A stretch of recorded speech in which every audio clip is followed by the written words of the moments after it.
많은 사람들이 직접 가잖아요. 인도라든지 가면서 체험을 하는 거예요.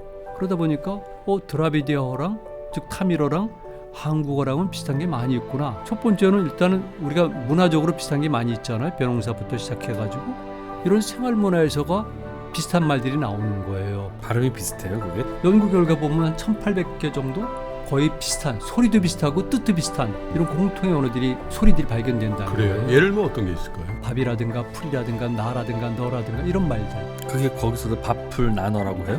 그럴 수 있어요. 왜냐면 우리말이 일본 열대가 서듯이. 그런데 그것이 정도 이상이고, 그래서 언어학자들이 좀 더 연구를 해야 되고, 거기에 이제 인류학이라든가 민속학 같이 겸해야겠죠.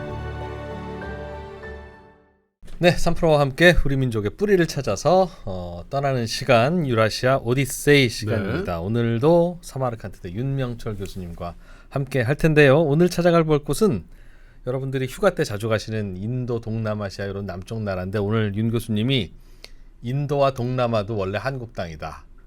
그런 말씀을. 그런 건 아니고. 아닌가요? 그런 말씀을. 그랬잖아.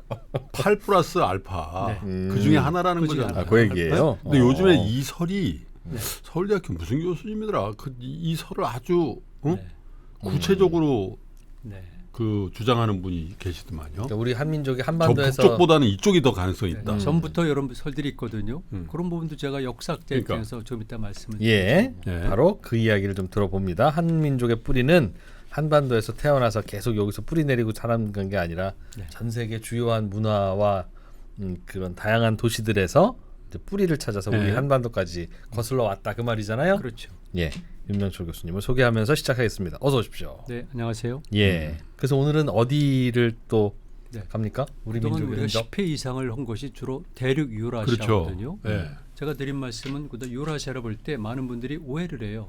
꼭 대륙만 생각하거든요. 유라시아라면 대륙이라고 생각하죠. 그렇진 그것도 않죠. 약간 북쪽 대륙. 그렇죠. 대륙과 함께 중앙아시아도 있고, 또 한 가지는 바로 바다입니다. 바다. 그래서 저는 해륙 유라시아란 말을 만들어 쓰고 있어요. 대륙 유선, 대륙 유라시아와 해양 유라시아를 합해서 교수님은 진짜 대륙 유라시아. 정말 이 학문적으로도 깊이가 있으시지만 이 조어 능력이 대단하신 것 같아요. 아니, 있는 그대로 보니까 그렇죠. 해양의 길이 중요하거든요. 그래서 우리 입장에서 보면은 늘 북쪽의 알타이 루트, 바이칼 루트를 얘기하지만 보통 사람들이 얘기할 때는, 특히나 우리가 알고 있는 16세기 이후에 전 세계에서는요, 머린 루트가 더 중요해요. 머린. 예, 바닷길이라는 거죠. 또 머린 로드, 머린 루트 그러는데 이 바닷길이 더 중요한 거고요. 이거를 다른 말로 쓰게 되면 해양 실크로드라고 불러요. 해양 실크로드. 예, 그리고 중국의 1대1로 전략의 그렇죠. 완로드가 바로 이걸 뜻해요. 그 해양 루트가 중요하죠.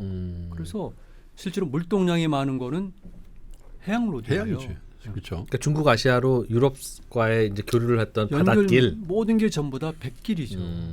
우리가 요즘은 석유 쓰러다가 이제 또 오는 그 길. 네, 그러니까 대륙은 이미 16세기 이후에는 대륙은 역사의 주변부로 물러났고요. 해양이 세계 중심이 되고요. 얘기가 다른 데는 하지만 1994년 이후에는 바다가 영토잖아요. 그렇죠. 우리 바닷길이 중요한데 그건 전군대도 마찬가지고요. 그래서 보통 우리가 우리 동남아만 생각하는데요. 그래. 유라시아 전체를 봐야 돼요. 극동에 있는 것이 일본 열도와 우리가 있고요. 예. 가운데 있는 것이 인도예요. 인도양이 있고요. 서쪽으로 가면서 무슨 아라비아해가 있고 아프리카 있고 지중해까지 연결되는데 이게 해양 실크로드예요. 물동량이 굉장히 많습니다. 주로 이제 역사적으로 보면 그 시기마다 네. 그 물동량의 물이 좀 네. 변하잖아요. 뭐 도자기도 있고, 그렇죠. 뭐 그죠? 네. 향신료도 있고, 네. 뭐. 그 질문 날카롭게 하셨군요. 네. 그거 원래는요. 네. 그냥 간단히 말씀드리게 되면 일단 우리 유라시아 전체를 이해하고 우리와 연관성으로 얘기가 돼야 되잖아요. 근데 가장 가운데 있는 게 인도고, 동남아시아는 인도거든요. 여기가 주된 산물이 뭐냐면 향료예요. 인도의 인도, 그다음에 동남아시아. 시즈닝, 그렇죠. 양념. 그렇죠. 양념이 되는 거죠. 그러니까 우리가 말하는 뭐 정향, 육두구 뭐 이런 거 있죠. 뭐 계피. 가장 중요한 게 뭡니까? 후추죠. 후추, 그렇죠. 그래, 그게 이런 것들이 전부 다 결국은 우리가 얘기하는 인도, 현재 동남아시아 쪽에 나니까 이게 동서로 연결하는 매개체가 돼요. 근데 저는 어렸을 때부터 저 유럽 사람 목숨을 걸고 후추 이렇게 그러니까 그게 이제 방부 뭐라고. 효과가 있다는 거예요. 그 고기를 오래 보존하는. 아니 그 후추를 탁 넣어서 재면 네. 방부 효과가 아니라 약간 상해도 그냥 먹을 수 있지 후추를 치면. 그런가? 그렇게 되는 거예요. 네, 맞아요. 그거나 네. 비슷하긴 한데. 어쨌든 또 육식하는 사람들에게 후추는 절대적이었잖아요. 약간 상한 고기도 그냥 후추 쳐서 먹으면 먹지. 그래서 이미 기록에 따르면 5,000년 전부터 현재 메소포타미아 지방과 예. 인도 지역과의 무역이 있었다고 그래요. 특히 후추 무역이 5,000년 전부터. 그렇다 그리고 하네요. 계속해서 내려오다가 본격적으로 항로가 개설된 거는 알렉산더 대왕 때. 알렉산더가 결국 죽잖아요. 그렇지만 인도로 내려가고 그 이후에 거기에 우리가 흔히 말하는 스키타이 뭐 인도도 있고 그리스 스키타이도 있고 있잖아요. 그랬을 경우에 그때 알렉산더 시대 때 완전하게 교통망이 형성되다 보니까 후추가 본격화되고요. 뭐 뒤를 이어서 로마도 있고 그다음에 또 생각해보세요. 어디가 있었을까? 이슬람이 있겠구나. 시대별로 주인공이 바뀌지만은 오스만 투르크도 거치고 결국은 이 후추 무역, 후추를 중심으로 해서 인도부터 유럽까지가 연결되고요. 예. 동쪽은 조금 다르죠. 그런데 일단 우리도 마찬가지겠지만은 기본적으로 유럽 쪽에서는 후추가 가장 중요한 무역 상품이었다. 그래서 우리나라는 후추가 안 나서 정말 다행이었어. 후추가 그렇죠. 났으면 저 네덜란드, 스페인 맞아요. 애들 다 들어왔을 텐데. 다 들어왔을 텐데. 네, 동남아시아가 유린된 가장 큰 이유는 후추가 바로 없어. 스파이스 때문이에요. 스파이스, 향료 때문에. 아니 육도구도 이게 후추 다음을 잇는 건데 그럼요. 이게 인도네시아에 많이 났거든. 그죠, 몰로 거기 그죠? 있죠. 네. 그래가지고 네덜란드 애들이 여기 그냥 네. 물 밀듯이 식민지 만들어 버린 거야. 네, 몰루카가 그거예요. 네. 그 정량도 마찬가지고 정량도 보면은 투르크도 마찬가지만 가면은 그냥 씹어 먹거든요. 필요해요, 그 사람들은. 그래서 무슨 맛인데 그걸 왜 씹어 먹어요? 입이 개운해지지. 네. 아 그냥 그렇게. 네, 그냥 팔아요, 그래 이파리를 먹고. 그래서 스파이스 로드란 말도 써요. 그래서 향료가 중요하다는 것도고요. 조금 전에 이제 말씀하셨는데 향료와 함께 또 중요한 게 뭐냐면은 다른 것도 있지만 나중에 내려가게 되면은 도자기가 많이 만들어지잖아요. 네. 그러니까 당연히 중국의 송나라 자기들이 건너가죠. 두 번째는 뭐가 나갑니까? 명나라가 건너가죠. 청나라가 건너가죠. 다시 우리가 해금 정책 때문에 일본이 그 자리 차지하면서 일본 도자기에 건너가니까 그래서 거기를 우리가 흔히 말하는 세라믹 로드라고 그래요. 세라믹. 예, 도자기의 길이라고. 유럽은 도자기 못 만들었어. 못 만들었지. 예, 달라요 기술이. 더군다나 기술이. 우리가 말하는 동아시아에서 만든 것들은 고령토를 사용해서 만든 특별한 도자기예요. 그런 흙이 유럽에서 그렇죠. 잘안 나나 강도가 봐요? 있고. 아니 우리도 마찬가지로 고령토라고 그러잖아요. 그거는 그 고령토는 흙이 있는 거예요. 그래서 우리가 그 말을 빌어온 거거든요. 일본에서도 처음에는 우리가 알고 있는 도자기를 못 만들었어요. 임진왜란 때 일본군이 집중적으로 끌어갔던 조선 도공들 그중에서도 공주 쪽에 살았던 사람으로 추정돼 2, 3평이 큐슈에 정착하면서 우리가 말하는 아리따에서 고령토 강사를 발견을 해요. 그때부터 일본의 도자기 문화가 발달하고요. 그게 수출된 거예요. 아니 근데 요즘에 이제 한국 여성분들이 뭐 독일이다 혹은 영국이다. 예? 우리 때는 웨지우드 뭐 이런 브랜드가 근데 요즘엔 웨지우드 잘 안 쓴다대. 그래서 사실은 참 보면 그런 거 그게 다 이 동양에서 넘어가가지고 가서 이럴 때면 거기서, 독일 도자 본 차이나라든가 그다음에 영국 도자기들은 당연히 일본의 영향을 받은 겁니다. 기술적으로 연구를 집중적으로 했었고 그 시기가 언제냐면 우리가 임진왜란 직후예요. 그래서 도자기가 굉장히 중요하고요. 네. 뭐 여기 사실 일본 얘기를 해야 돼요. 우리 생각과는 달리 일본이 얼마나 발전된 나라였는가. 그리고 일본이 얼마나 항해술과 조선술이 뛰어났는가. 언제적 일본이요? 그러니까 15세기 이전도 그렇고 특히 임진왜란 끝난 다음에는요. 예. 예를 들게 되면 일본 상인들이 지금 한국 사람들이 가장 많이 가는 베트남의 다낭이라고 있거든요. 예. 다낭에 가면 호이안이라는 데를 꼭 가요. 한국 호이안 관광객들이. 있죠. 예. 호이안은 바로 일본인들의 집단 거주지예요. 아, 호이안이요? 그래요. 예. 그 당시 일본인들이 거기 가서 네, 거기서 발굴이 많이 이루어졌죠. 호이안이 옵션이거든. 돈 네, 좀 더 내면 맞아요. 호이안 가요. 저는 그런 걸 원하는 거예요. 관광은 가지만 역사, 그래서 그러면 거기 유등재 비슷한 걸 해요. 네. 그죠? 유등재도고요. 다리가 있으면 여기는 일본인 마을, 여기는 충남 아, 마을. 그래 약간 나 거기 한번 갔었거든요. 맞아요. 밤에 누구나 가요. 약간 베트남 같지 않은 그 느낌이 좀 있었거든요. 네, 네. 그게 약간 외색 저기 그렇죠. 있었구나. 그리고 마닐라에도 상관이 있었고, 그리고 말은 일본의 항해술- 하급 무사들이 가잖아요. 그리고 아니 우리 생각과는 달라요. 일본의 주인선들이 얼마나 대단한데요. 주인선. 주인선 붉은 도장이 찍힌 증서를 가지고 일본의 배들이 예. 동남아시아, 인도까지 가서 무역을 해요. 항해술이 뛰어났다. 그렇죠. 그만큼. 우리가 너무 우리 위주로만 역사를 해석해 온 거예요. 그게 이제 왜구들 아니에요? 그렇죠. 외교의 발달이죠. 왜구. 외교는 일본서는요. 그 아시아의 바이킹이라고 부르고요. 그러니까. 그렇게 나쁜 점도 있지만 일제 무역 상단 역할도 해요. 그러니까 저도 이제 그 얘기를 듣고 우리가 이제 왜구라 그러면 외나라의 외자에다가 뭐 도둑구자예요. 도둑구자니까 이놈 해적들이다 이놈들이. 그리고 약탈하고 말이죠. 네. 그죠? 네. 막 침범하고 막 유럽의 제국들도 다 해적들이 주로 그러니까 많이 그런 했잖아요. 분들도 있고 그렇죠. 아닌 분들도 있는 네, 거지. 카리비안 해적 그랬을 경우에 그 사람들은 사략선 그래서 이 나라에 허락을 받은 해적들이 그렇죠. 있고 그래서 엘리자베스 여왕이 그렇습니다. 자기를 주잖아요. 네, 야, 드레이크 네가 제독한테 그렇죠. 자기를 주는데 너 해적 제독이다. 출신이에요. 그 원래 해적이거든. 네. 원래는요, The Armed Merchant 그래가지고 무장한 상인을 해적이라고도 불러요. 저희 자꾸 얘기가 다른 데로 가지만 그만큼 우리는 잘 모르고 있다는 거예요. 항해술이 그러니까. 발달했다. 그렇죠. 아, 조선술도 일본이 네. 아니 또 더 얘기할까요? 네. 일본은요 이미 도쿠가 이해했을 때 음. 사신을 파견해요. 어디래요? 유럽으로. 그 전에도 이 큐슈의 오이타현에서 소년 4명을 파견하지만 도쿠가 이해했을 때는 파견해요. 그래가지고 배를 만들어요. 배를 만들어 태평양을 건넙니다. 아, 진짜입니다. 태평양을요? 네, 건너요. 오. 그래서 쿠바에 기착을 해요. 그 다음에 다시 육도로 한 다음에 대성을 건너서 스페인 에스파냐에 도착한 다음에 로마 교황을 만나고 돌아와요. 왜요? 왜? 그때 그 당시 때는 기독 그 종교란 목적도 있지만 국제적으로 그 활동하기 위해서. 그래서 직접 지시를 해요. 야, 임진을 할 때만 해도 배는 우리나라 배가 더 그렇진 크고 않죠. 아니죠. 그건 잘못 알고 있는 거죠. 그래요? 우리나라 배는요. 임진왜란 때 전선들은 자꾸 다른 얘기가 되는데 판옥선이라고 그래서요. 예. 그렇죠. 원래 좋은 선에다가 껍질을 씌운 거예요.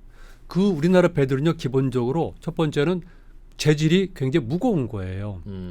일본 배들은 삼나무로 만들었기 때문에 굉장히 가벼워서 부력이 좋아요. 예. 돛이 달라요. 음. 그리고 우리나라 배들은 전투형이라 원양형이 아니라 그 해안에서 곡식 수송하는 거기 때문에 바다를 못 나가는 거예요.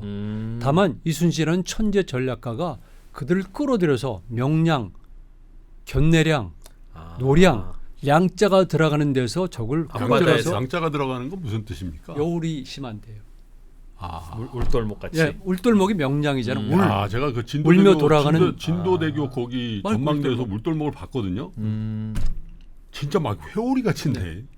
그런데 멀리 끌어들인 못 거지. 나가는 배인데 조선술이 그걸 뛰어난 게 아니에요. 자, 그러니까 조건에서 우리가 싸웠구나. 반성을 해야 되잖아요. 근데 배는 기본적으로 판옥선이 외선보다 한 3배 컸다는데. 크다던데? 컸죠. 왜냐면 그건 당연하죠. 외선들은 첫 번째 쓰기나무로 삼나무로 만들었고 예. 원양형이고 예. 우리 배들은 그것이 아니라 연안에서 주로 내륙 운반용으로 편이니까. 쓰는 거고 아, 화물선이다. 그렇죠. 화물선이고 그다음에 전투도 대부분 안에서 벌어지니까 두껍고 그다음에 거기다 포를 장착하고 이래서 육박전에 강한 거지. 기동성은 없죠. 그렇죠. 만약 끌고 나가서 붙었다면 그건 안 되는 거죠. 그래서 이순 장군이 계속 끌어들이는 거예요. 외선은 또 반대로 네. 민첩하게 다니는. 그럼요. 그래서 일부러 작게. 나무 자체가 삼나무예요. 그 삼나무는 전 세계적으로 전부 다 선박에 쓰이는 그럼 나무예요. 그 작은 배가 태평양을 건넌다는 거예요? 그건- 그렇죠. 아, 그래요? 작은 배라고 얘기하면 안 되는데요. 제 기억에 아마 27m인가? 네. 근데 이제 그 전투함으로 만들었겠지 작은 배들은. 그렇지. 네. 전투 기동성이 네. 좋게. 네. 그 대신 뭐 예를 들면 대항으로 보내겠다 하면 순양함 같은 걸 그렇죠. 만들었겠지. 큰배 만들었겠지. 커요. 네. 아. 그거 제가 그 이름이 에스파냐식으로 돼서 복잡한데 일본의 전통적인 선박 제조술과 에스파냐 걸 영향 하기야 받아가지고 한국마음을 세계 최초로 만든 나라가 일본이죠. 일본이라는데 그 일본의 조선업을 확 그냥 우리가 야 그것도 그러니까 우리가 기적이에요. 이순신 장군은 훌륭한 분인 건 정말 너무나 훌륭한 분인데요. 네. 그렇다고 해서 우리 그 당시 조선의 조선술이 뛰어났다 그러면 안 되는 거죠. 아니, 그러니까 저는 이제 무슨 얘기냐. 그게 사실 뭐 몇백 년 안 된 역사에 사실 우리 배라는 게 뭐 사실 없었거든. 그렇잖아요. 아니 고려 시대 때까지 많아요. 아니 조선 시대 때, 조선 조선 시대. 후기로 오면 네. 그냥 우리가 상상하는 조선 시대 배라는 게 네, 조선은 뭐 없는 게 하나둘이 아니었지. 저 드물머리에 네. 마님하고 저 신여 저 하면 배 사공 얼마요? 뭐 이런 배 아니야. 근데 그거를 정주영 회장이 말이지. 그렇지. 정주영 회장이란 분이 그걸 딱 해가지고 현대중공업을 만들더니 막 해가지고 야 대한민국 조선업이 뭐 먹여 살리다시피 그럼요. 한 게 몇 년이란 말이지. 근데 당시에 조선과 일본은 비슷한 동네 나라였고 임진왜란 때 싸우는 거 보면 뭐 삐까삐까 했던 것도 같고 잘 모르겠습니다만. 네. 그러니까 그리고 일본은 저 에스파냐로 뭐 사신 보내고 한 것도 네. 자기네들이 갑자기 깨달은 바가 있어서 그런 게 아니라 네. 어딘가에서 그런 나라도 있고 세계 정세가 이렇다더라라는 걸 듣고 야 그럼 우리도 글로 가자 하면서 갔을 거 아닙니까? 네. 똑같은 정보가 당시에 조선으로도 왔을 텐데 네. 거의 안 왔죠. 반응이 왜 달랐을까요? 거의 안 왔다니까.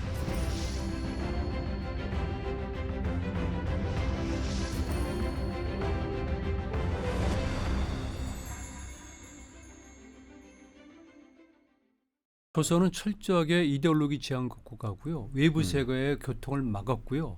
그리고 해양 문화를 철저하게 억압을 했고요. 그냥 나라 그다음에 분위기가 상공업을 없앴습니다. 그게 국가 정책이죠. 그러니까 이데올로기 지향 국가이기 때문에 당연히 그럴 수밖에 없고요. 그래서 우리가 사실 그래서. 잃어버린 500년이라고 저는 봐요. 네. 이시 조선이라는 표현도 저쪽에서 하지만 그 조선 시대가 우리에게는 어떤 면에서 산업화라는 측면에서 보면 정말 암흑기죠. 암흑기. 산업 자체를 죽였어요. 아니 산업공상이라는 게 네. 어떻게 말이 되냐 이거지. 상이 맨 마지막이에요. 상. 그러니까 가장 중요한 건 테크놀로지잖아요. 기술. 예. 그리고 다음에 산업이잖아요. 예. 그리고 우리가 말한 문화, 특히 이데올로기는 그걸 뒷받침해주기 위한 것이죠. 근데 조선은 철저하게 이데올로기 지향 국가고요. 더군다나 4대주의가 있었던 건 확실해요. 왜냐하면 중국의 영향을 받고 거기 중국이 센터인데 뭐 책봉 굳이 체제 유럽을 뭐하러 가 그럼요. 이런. 네. 그리고 중국이 특히 명나라 초기에 영락제 이후에는 해금 정책을 취했어요.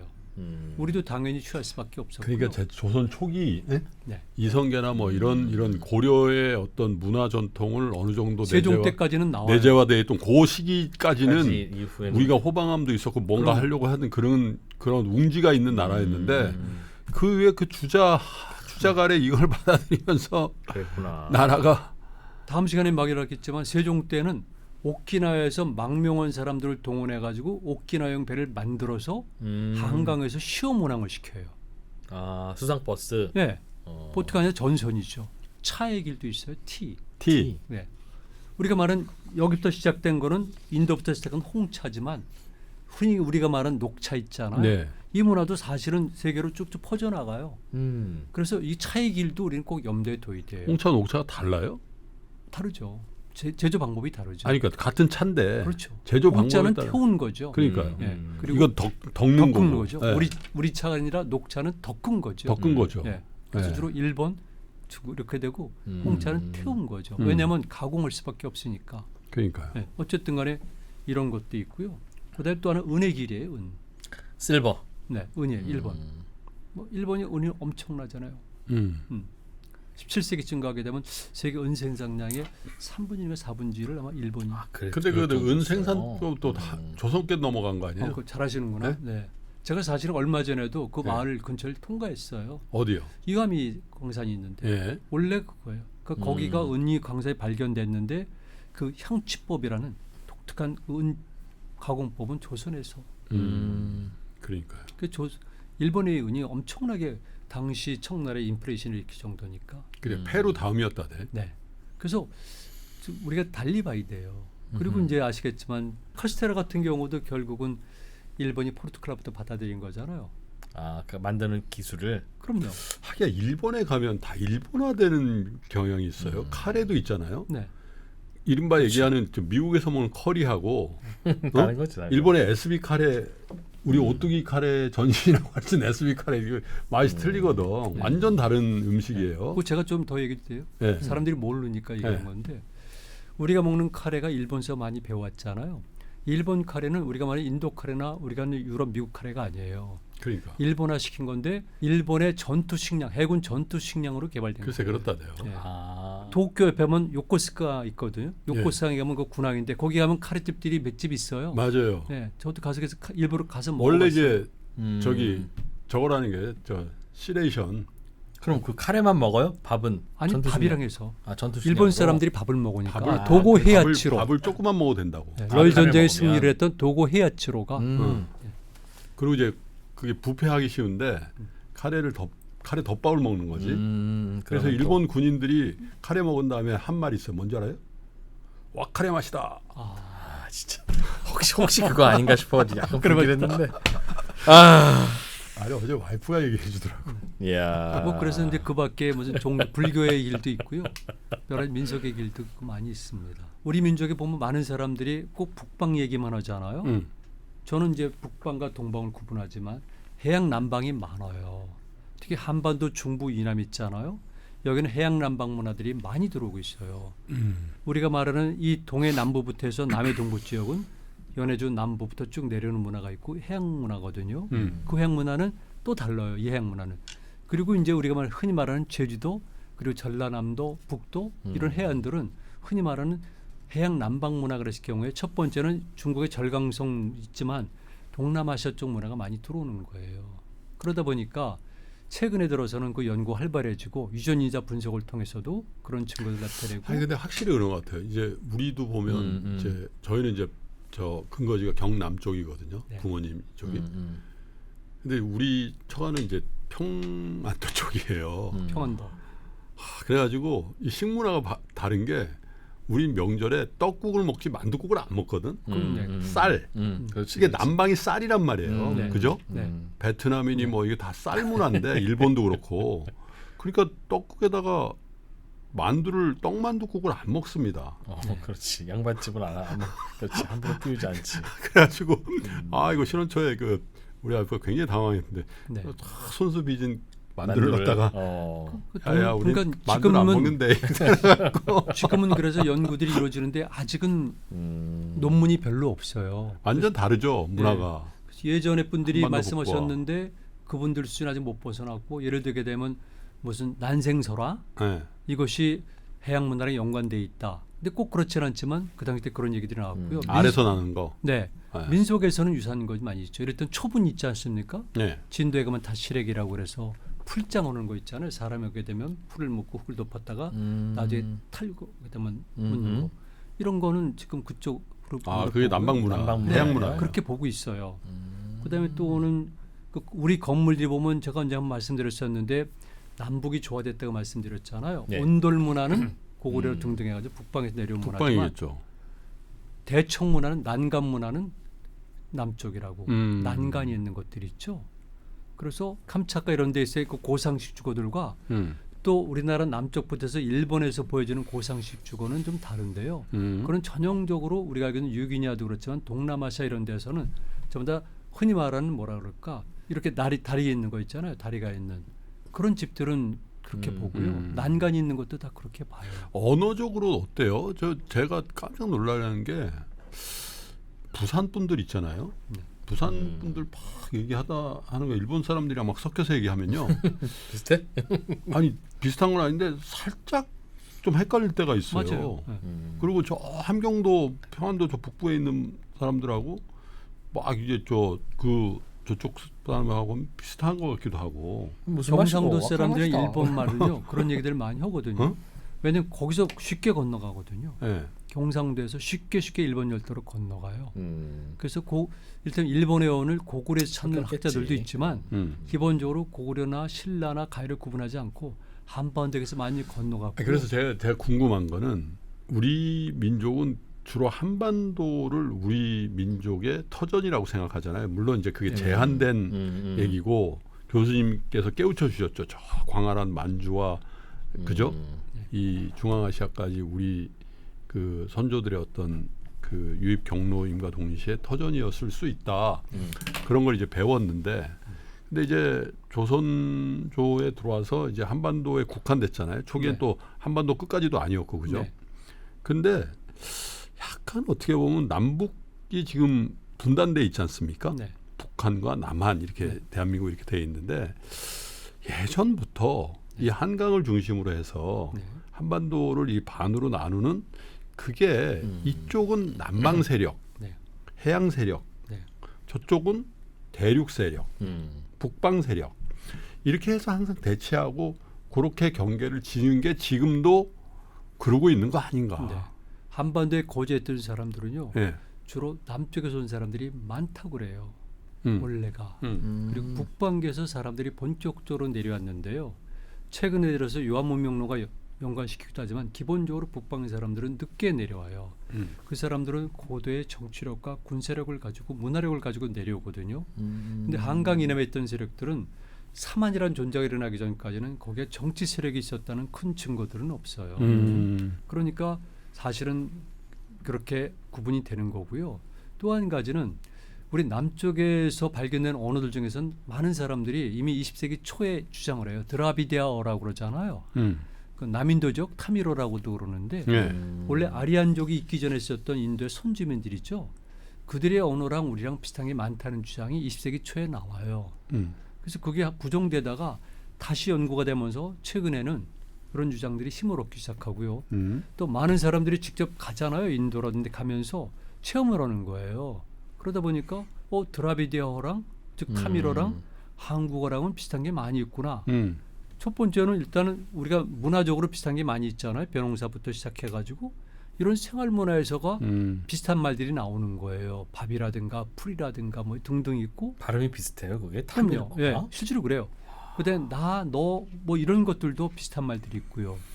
그래서 이게 사실은 1990년대쯤 해가지고 강기룬 선생이라든가 이런 분들이 감개 언어를 많이 주장한 분인데 그분이 그런 얘기를 하셨어요.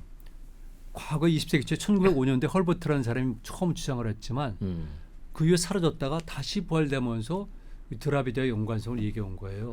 그런데 학계에서는 연구가 아직 제대로 안 이루어지고 있지만 일반인들이 워낙 많이 다니다 보니까 그 유사성을 보고 얘기를 하는 거예요. 그래서 연구 결과 보면 한 1800개 정도 이 정도의 거의 비슷한 소리도 비슷하고 뜻도 비슷한 이런 공통의 언어들이 소리들이 발견된다는 그래요. 거예요. 예를 들면 어떤 게 있을까요? 아까 좀 전에 말씀드린 대로 뭐 밥이라든가 풀이라든가 나라든가 너라든가 이런 말들 그게 거기서도 밥풀 나눠라고요? 똑같이 그럴 수 있어요. 그런데 왜냐면 우리말이 일본 열대가 서듯이 그런데 그것이 정도 이상이고 그래서 이거는 제 분야가 아니잖아요. 그래서 언어학자들이 좀 더 연구를 해야 되고 거기에 이제 인류학이라든가 민속학 같이 겸해야겠죠. 유전자 분석. 그리고 그래서 또 원래는 하나는 우리가 해양 남방 문화가 현재 한반도 중부 이남이 있었고 예. 많이 많이 남아 있고 오랫동안 특히 해안가 중심으로 해서 전라남도 북도 이쪽 쪽은 섬 지역은 많이 남아 있는 거죠. 우리나라가 야말로 진짜 멜팅팟이네요, 정말. 멜팅팟이죠. 그런 것 같다니까. 네. 또 특히 보면 신라 시대 때 보면 그죠? 네. 뭐 거기에 뭐 또 엄청나게 많은 사람들이 멜팅팟이에요. 그러네요, 진짜. 어쩐지 어. 하여튼 모든 문제가 있으면 각자 의견들이 너무 달라. 이게 한민족 아닌 것 같다는 생각이. 그래도 하나가 우려내는 게 어. 우리죠. 그리고 우리 문화는 탕 문화라고 그러잖아요. 탕. 일본은 그래요? 저는 김밥 문화라고 봐요. 보기에는 강권 것 같은데 김밥 딱 풀게 되면 다 흩어지잖아요. 일본의 집단주의랑 우리 공동체는 다르죠. 우리는 말 그대로 비빔밥 아니면 더 나가서 탕 문화.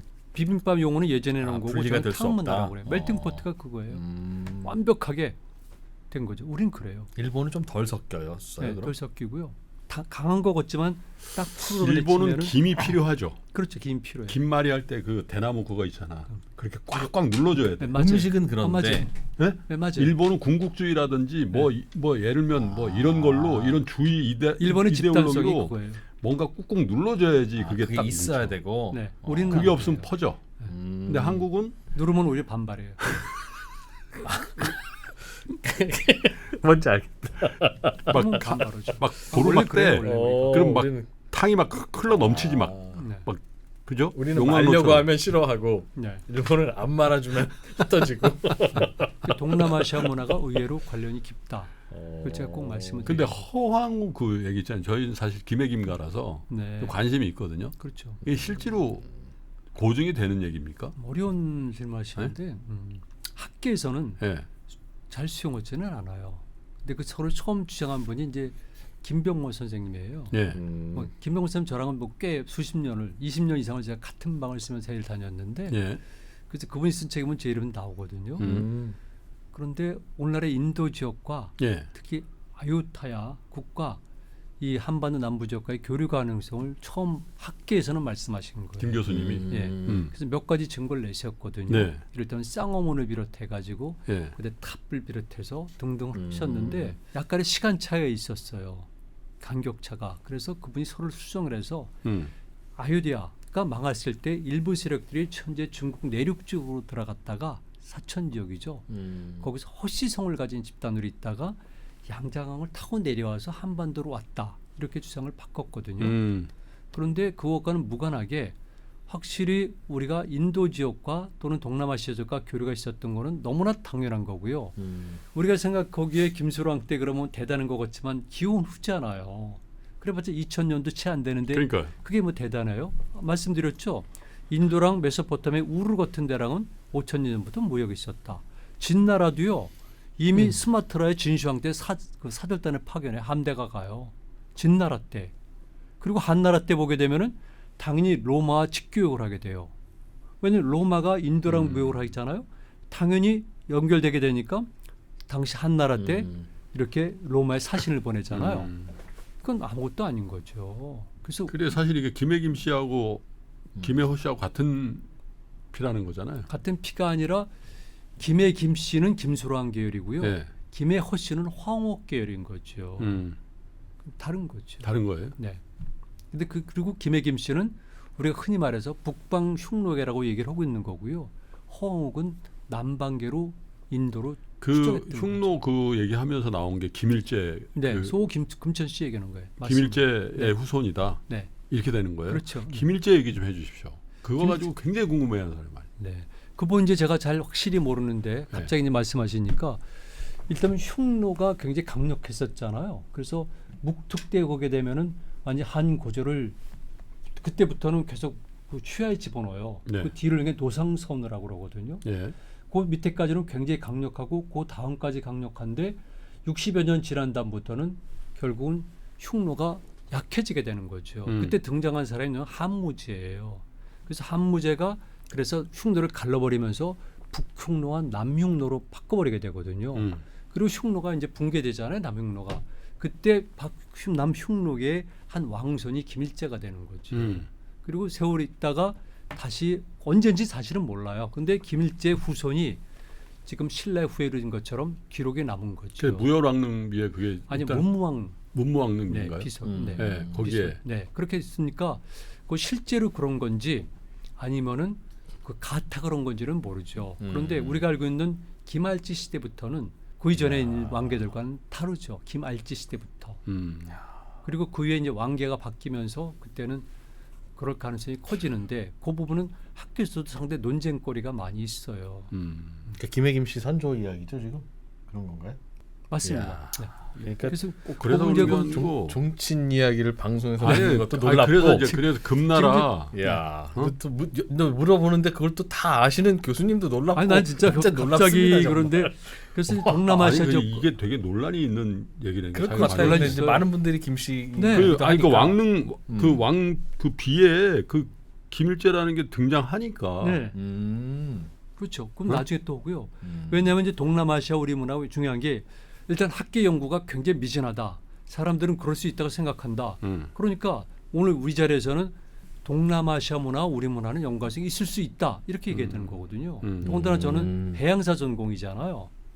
아, 대륙사 아니셨어요? 아니 원래 아니 동아시아 해양사는 제가 지금 10회 동안 대륙사. 우리 제 주전공 걷느라고 힘들었어요 우리 지금 지금. 10회 동안 부전공을 한 거예요? 아니 나 배 타고 다니는 게 편했으면 배 타고 다녔을 텐데. 네, 제 아니, 지금- 주전공이 동아시아 아니 해양사. 유라시아 오디세이 지금 부전공으로 지금 10몇 회를 아니죠. 하신 거예요. 유라시아는 대륙 유라시아와 해양 유라시아를 포함하는 거고요. 그 말씀 나온 김에 그러니까 여기서 한반도에서 유럽을 가려면 이렇게 갈 수도 있고 육지로 갈 수도 네. 있고 바다로 갈 수도 그럼요. 있는데 네. 물론 이제 바다 물동량은 100길이 더 좋은 거죠. 그러니까 바닷길이 더 융성한 거가 시기적으로 후반일까요 그럼? 아니 초반부터 큰 배가 아니, 다니는? 융성이에요. 초반부터. 그래요. 네. 지금 놀라운 일인데요. 음. 예를 들게 되면 우리를 말하는 광개토대왕 시기가 되겠구나. 광개토대왕 시기에 동진의 승려 법현이라는 사람이 있어요. 아주 유명해요. 예. 중국 그 승려가 인도에 갔다가 돌아올 때 그 기록이 사치 기록이 돼 있어요. 그때 보게 되면은 중국선을 갈아타고 인도선을 갈아타고 그리고 도착했다 그러는데 배로 갔구나. 예, 그때 보게 되면 200명씩 타는 거, 400명씩 타는 기록이 나오거든요. 여기 이건 정기 여객선이라는 뜻이네요. 일종의 정기 여객선이지만 어. 거기에 그렇게 많은 사람들이 타는 거예요. 물 로마 때도 마찬가지겠지만 우리 생각과는 달리 배는요 많은 사람들이 타요. 그래서 고구려 수나라 전쟁을 벌일 때 거기 동원된 전선 5화는 800명이 타요. 그리고 기록에 다 나오잖아요. 그럼 바닷가에 있는 사람은 그냥 백길로 가고 네, 바다가 먼 내륙쪽에 있는 사람은 내륙길로 가고 그랬다는 말씀이죠. 네, 네. 물동량과 그거는 훨씬 더 해안길이 좋은 거죠. 그 지금도 마찬가지듯이. 그렇지. 그러다 보니까 당연히 동남아시아, 인도 이 지역에서 한반도 남부로 상륙을 해요. 왜냐하면 오키나와, 제가 다음 시간에 오키나와 할 예정이거든요. 거쳐서 오는 건데 올 수밖에 없는 이유가 있어요. 왜냐하면은 일단 첫 번째는 바다에는 길이 있어요. 제 책의 이름이기도 해요. 길이 있는데요. 길이 있는데 그 길은 뭐냐면 첫 번째는 해류가 있잖아요. 그다음에 네. 지역적인 조류가 있잖아요. 그리고 바람이 있잖아요. 이것이 일치가 돼요. 동아시아의 큰 존에서도 지역에서도 해역에서도 바람이 다르잖아요. 인도양의 바람이 다르고 그다음에 우리가 말하는 아프리카 가까운 이 지역의 바람이 다르잖아요. 그러니까 이 바람의 방향이 바뀌는 거를 적절히 활용을 하는 거예요. 그다음에 해류의 바람을 이용하면은 쉽게 오는 거죠. 예를 들게 되면 우리 같은 경우는요. 보통 쿠로시오라고 불러요. 일본 어떤 사람들은 싫어하는데 학명이에요. 쿠로시오.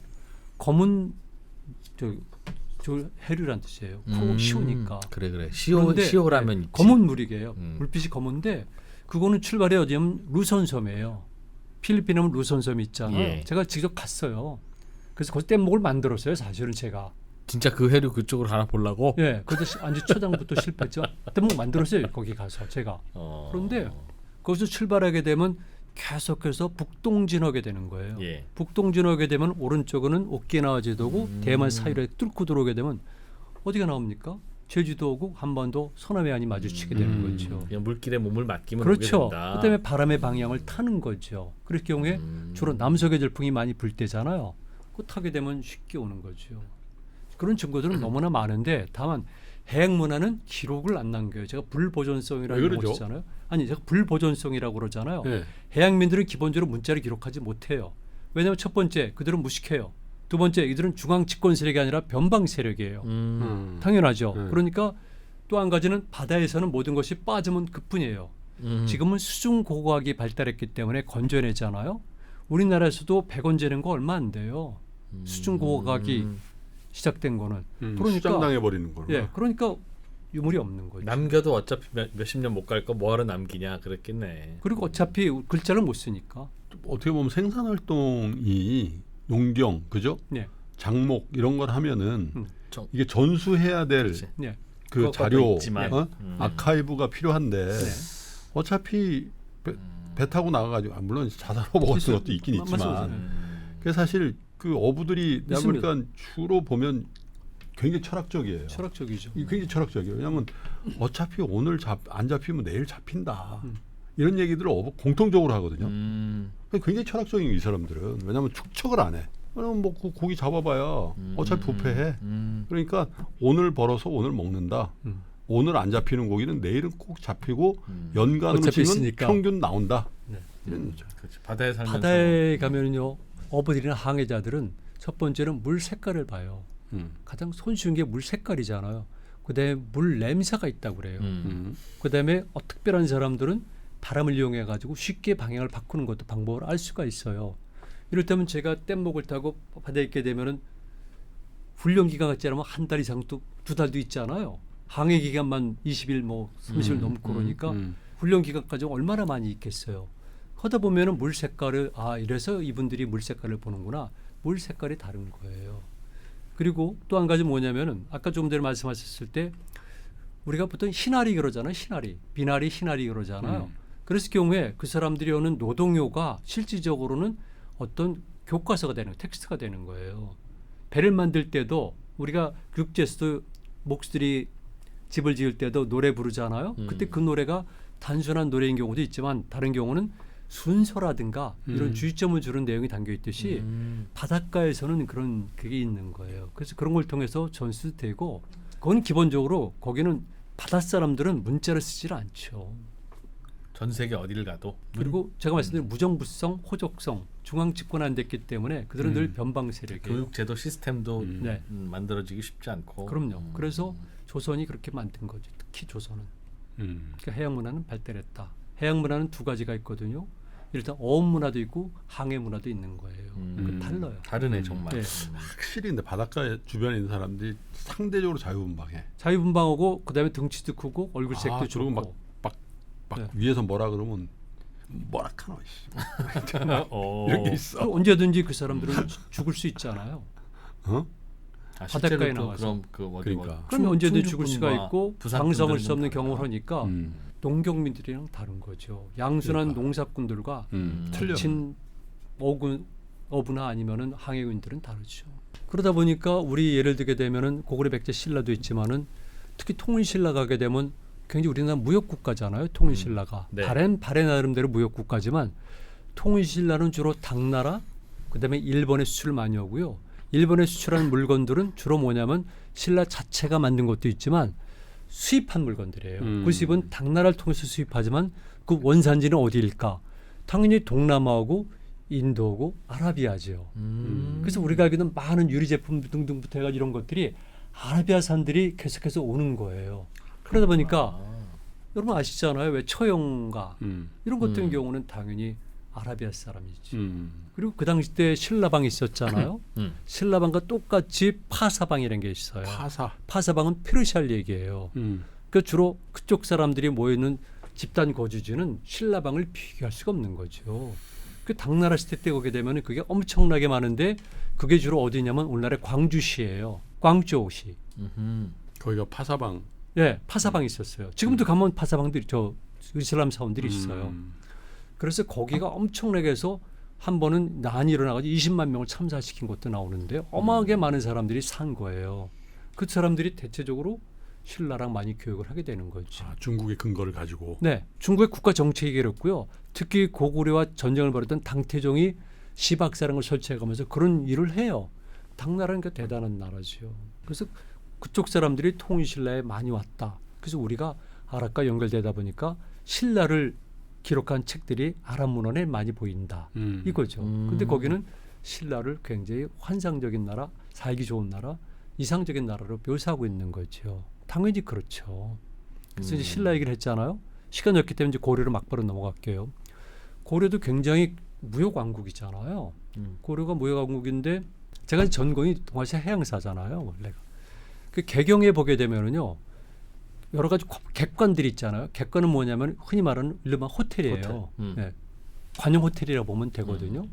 거기 가면은 이를테면은 첫 번째 교지국 베트남 사람들, 삼나곡국 그러면 태국 사람들, 마팔국 그러면 인도 사람들, 근데 아랍 사람들 이런 묵는 관들이 많이 있었던 거예요.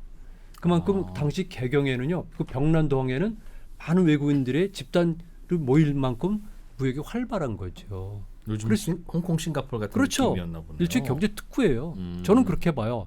장보고의 청해진도 제가 장보고 경제 특구론이라는 그 논문을 쓴 사람이에요. 특구예요.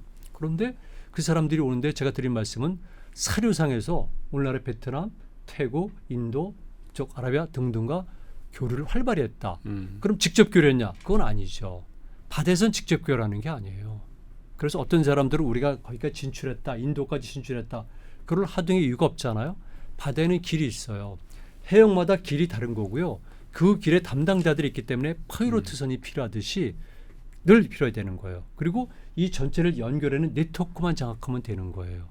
그래서 우리 신라나 통일신라나 고려인들이 직접 연결은 안 됐지만은 중간에 있는 다른 집단들, 주로 이제 아라비아 상인들이죠. 이들을 통해 가지고 동남아시아, 인도, 아라비아까지 무역망이 있었다. 이렇게 해석하는 게 옳은 거죠. 해운에서 따로 있고 네. 우리는 보내기만 하면 되고. 그렇죠. 네. 그러니까 따로 있는 거예요. 우리도 지금 북쪽이 다르죠. 배도 보면 선적 다르고 다르듯이. 그래서 그렇게 이해한다면은 우리가 의외로 해양 문화에서도 해양 유라시아 속에서도 굉장히 활동 범위가 그게 이제 넓었구나. 우리가 그래서 500년 그 조선 시대를 지나서 그 DNA가 지금 막 발현되고 있는 발현된 거예요. 그래서 거죠. 지난번에 폭발적으로. 어떤 변호사님 그런 얘기 했잖아요. 조선이 몰락한 지 100년 만에 DNA가 다시 회복되고 150년 있다. 만에 제 이론에 따르면 네, 회복되고 있다. 그래서 케이팝이니 이런 것들도 네. 그때 흥겨운 문화적인 네. DNA가 잠복해 있다가 네. 그 주작이라는 그 완전히 그 짓누르는 어떤 억누르는 사회 지배 구조에서 벗어나게 하는 그 기간이 100년, 150년 걸렸다는 그렇죠. 거죠. 1875년에 우리 말하는 운영호 사건이 있었잖아요. 예, 예. 그 이후에 폭발적으로 우리가 시작한 거예요. 그 짧은 시간 안에. 음. 그러니까 제가 늘 말씀드렸듯이 우리는 원래 정적인 사람들은 아니에요. 아닌데. 네, 정적 문화도 아니고 정중동의 문화도 아니고 제가 만든 용어자 동중동의 문화. 영어로 모 스테빌리티형 문화. 모빌리티를 우선으로 하는 스테빌리티형 문화. 그러나 K-팝은 너무 모빌리티가 됐기 때문에 우리가 자제하고 정제하고 거기에 사유를 넣을 필요가 있다. 이게 지난번에 말씀드린 캐대원이에요. 캐대원. 네. 예. 그게 아까 우리가 무슨 모빌리티라고 그러셨죠? 모 스테빌리티. 모스트. 네. 야 진짜 진짜 뭐, 모빌리티. 언어의 마술사. 보보스란 말 아시잖아요. 뭐 보보스란 말 아시죠? 보보스. 네. 보헤미안 플러스 브루주아지. 네. 거기에 보면 모보스란 말이 또 나오거든요. 모바일이 중요하잖아요. 지금 모바일 폰. 지금 특히 20세기 들어오면서부터는 당연히 21세기 들어오면서부터는 모바일이죠. 그렇군요. 그런 해양 국가들도 다 우리 뿌리일 수도 있고 우리의 이웃일 수도 있고. 적어도 한반도 중부이남에는 먼저 해양 남방을 통해서 주민들이 들어왔고 그 사람들이 일부는 그러니까. 올라갔을 것이다. 그런데 그 이후에 북쪽 또는 만주 쪽에서 강력한 힘을 가진 세력들이 내려오면서 여기가 남쪽까지 새롭게 변화된 거죠. 그러나 그렇게. 이 문화 속에는 지금 연구에 따라서 드라비디아와도 관련되는 것들이 보이고 있고 유전 인자 분석을 통해서도 입증이 어느 정도 돼가고 있고 그다음에 연구에 따라서는 젓갈 문화라든가 아니면 건축 문화 아까 말씀드렸던 대로 뭐 이런 것들 그밖에 몇 가지 또는 장례 문화 또는 신화의 분석을 통해서 아마도 유사성도 해양 많다. 남방 문화 유사성을 많이 찾지 않을까 이렇게 저는 보고 있는 거죠. 그래 뭐 식혜라든지 이런 것들도 다. 식혜는 두 가지인데 주로 북쪽에서 내려오는 거고요. 그 대신 젓갈 문화 있잖아요. 음. 젓갈 문화도 설이 약간 있을 수는 있어요. 그런데 논문이 좀 오래전에 발표됐지만 구성 논문이 좀 없거든요. 윤선 씨가 우리 좀 다음 하고 시간에 있는데 식혜와 젓갈 가지고 한 시간 그런데 해보죠. 이 젓갈 문화가 주로 동남아시아 계통에서는 젓갈 문화가 발달했잖아요. 그래서 그렇게 연결시키는 사람들이 있지만 아직은 몰라요. 왜냐하면 이제 우리가 세계를 보기 시작했어요. 학자들이 이제 세계를 나갔기 때문에 이제는 아직. 좀 더 객관적으로 비교해야 되는 거고 예전에는 자기들이 공부한 거나 자기들이 가서 경험한 걸 가지고 해석했기 때문에 좀 어렵죠. 이제는 좀 달라지는 것 같습니다. 좀 있으면 K 소스 나옵니다 이제. K 소스. 네, 샘표 너무 식품. 재밌다. 네, 저는 뭐 아직 할 얘기가 많죠. 이 정도로 일단 하고. K 소스. 아, 다음 그러니까 모자란 거는 오키나와 할 때 제가 좀 더 그렇죠. 아, 보내겠습니다. 근데 그러니까 고구려하고 신라의 관계보다 신라와 베트남의 관계가 더 가까웠을 수도 있다는 얘기를. 신라라기보다 신라 전이죠. 그러네요. 신라국이 성종되기 전에 가깝고 신라는 아까 말씀하셨더니 말 그대로 북방계 사람들이었고 아, 네, 그래서 그런 그 전에 거죠. 사만 있을 때는 그 지배 계급에 해당하는 거는 북쪽서 내려온 사람들이고 그리고 아까 여기 조금만 더 할게요. 남북 분단에 관한 문제 있잖아요. 문화권에 확실히 차이가 있어요. 이를테면 한강을 기준으로 해서 북쪽과 남쪽이 문화권에 차이가 있어요. 지금도 있잖아요. 그리고 지리적으로도 차이가 있어서요. 이미 1894년에 청일전쟁 때 영국에서 제안이 돼요. 한반도 분할론이. 아, 두 양쪽이 좀 많이 다른 것 같다 우리 보기에. 그 러일 전쟁 때 구체적으로 나와요. 그래서 남북을 분단하는 안이 러시아에서 제기되고 일본이 거부했지만 그리고 훗날 다시 그게 얄타에서 이렇게 정리가 된 거죠. 그래서 국호도 여기는 한이고 저쪽은 조선이잖아요. 그런 면이 있어요. 그러나 여기는 남한, 북한 내지는 뭐 대한민국, 네. 저쪽은 그런데 북조선. 그런데 출발은 그렇겠지만은 결국 우리가 하나의 국가가 됐잖아요. 하나의 민족이 됐기 때문에 저기도 조선이지 참 북조선. 네. 그래 아직 산업공상이잖아 저기. 아직 산업공상이라니까. 주체 사상, 뭐, 쓸데없는 그런 거. 실용적이지 못한 것, 이데올로기 지향. 그다음에 공이에요. 그러니까 막 로켓 이런 거 잘 만들잖아요. 그래서 우리는 그래도 오래전부터 하나의 교육을 공동체 못해요. 의식을 갖고 또 공동체에서 이뤘다. 이건 불변의 사실이에요. 자 오늘은 네. 여기까지. 대강 감을 셀 수도 있을 것 대강 같습니다. 이렇게 배우고 또 다음 기회가 있을 때 또 속속들이 좀 배워보죠. 예. 오늘도 유라시아 오디세이 윤명철 사마르칸트대 교수님과 함께했습니다. 고맙습니다. 네, 고맙습니다. 감사합니다. 이렇게 적은 금액으로 각 분야의 제일 전문가인 분들의 살아있는 지혜를 들을 수 있다는 게 굉장히 감사하다는 말씀을 너무 드리고 싶었어요. 저는 앞으로 이 위즈덤 컬리지가 계속되면 저는 여생을 함께하고 싶다는 생각을 많이 합니다. 여러분들이 보내주신 뜨거운 성원을 바탕으로 2026 학년도에는 더욱 깊이 있는 강의와 경험을 준비했습니다.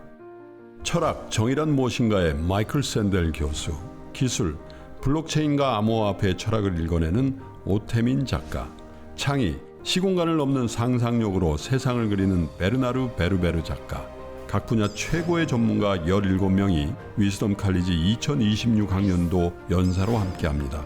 지금 신청하시면 교보문고 쌤 12개월, 3프로 멤버십과 지하엔 멤버십 1개월, 교보문고 북 콘서트 초청, 2026년도 3프로 유료 프로그램 최우선 배정 및 특별 할인 적용까지 30만 원 상당의 혜택을 모두 드립니다. 영상 아래 링크를 통해 살펴보세요.